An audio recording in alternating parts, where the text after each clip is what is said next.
How's it going, class? So Dylan here for assignment 10, and we're talking about game rhetoric and um, feedback on games. So I chose to watch a bunch of gameplay footage of Super Time Force, and I actually thought it was a really awesome game. I actually watched quite a bit, I think like 20 minutes of it, which is a lot for me to watch in a game. Are the rules intuitive? Yeah, they were sort of intuitive, like the basics, I'm sure, were, up and down. Up's probably jump and left and right. And they probably have um, a little thing at the beginning that shows you, what buttons to push. But I don't know, however, if it tells you at the beginning that you can save people by going back in time and also switching characters by dying and stuff. So that might be a little um, gray area right there on the intuition of the rules. Um, the audio and visual. The audio was awesome. It was kind of the typical 2D scroller audio that you would expect from one of those games. Um, Also, the visual was great too because it was like that pixelated look like you would get from like a classic game like that. But it's a high quality pixelated look, so you can tell that they actually did it because they wanted it to look like that. They didn't just have it like that because the graphics weren't as good back then. Um, did you find yourself continuing to play? Well, as far as watching goes, I actually watched a lot of it, and I thought it was a really great game, and it was an awesome idea for a game. I really liked how you could go back in time as many times as you want, and there would still be the characters, and you could keep them alive as long as you wanted. I thought that was an awesome idea. Sort of that time paradox mixed in with saving lives, but also saving characters for your own benefit. It was just a great idea. Um, Compare and contrast these titles to the titles in Assignment 6. I'll go back to the one I talked about in Assignment 6, which was Potato Man Seeks the Truth.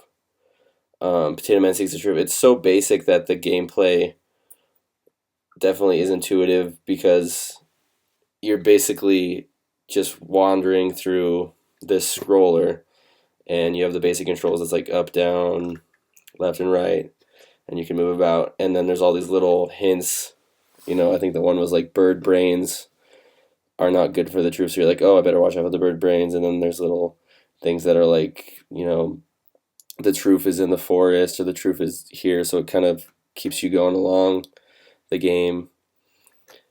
Were there visual or oral cues to allow you to continue playing back to the little paragraphs that you see that tell you where to go and what to do and what to avoid?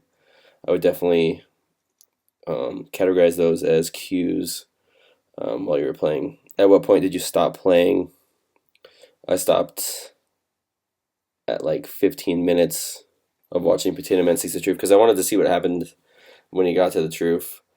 But then he went into like this dark, sort of weird geometrical area with a bunch of spikes and stuff, which was neat too, but I didn't really want to watch any further than that, and I think that was when the video ended. So as far as the magic circle goes, I think a cool one would be to talk about like Call of Duty Zombies, but more of like the Call of Duty Zombies, like the theater one. I think it was like Call of Duty Black Ops, like the first one, just the theater one that you could kind of go and start out in and then just do circles and kill zombies. That one, I think that was the best level they had. But the magic circle in that, it's sort of like this world in itself with all these pack-a-punch weapons and all these weapons you can get on the wall and these zombies. And also, like, you can watch these videotapes and turn on all these little Easter eggs that are kind of just add to this little story in this world, even though it's not really a world. And you can even see kind of what's going on outside of that world, but you don't really necessarily care because you're inside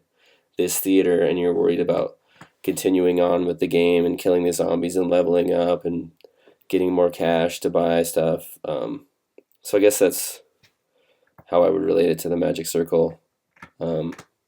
Yeah, so that's my assignment 10. Let me know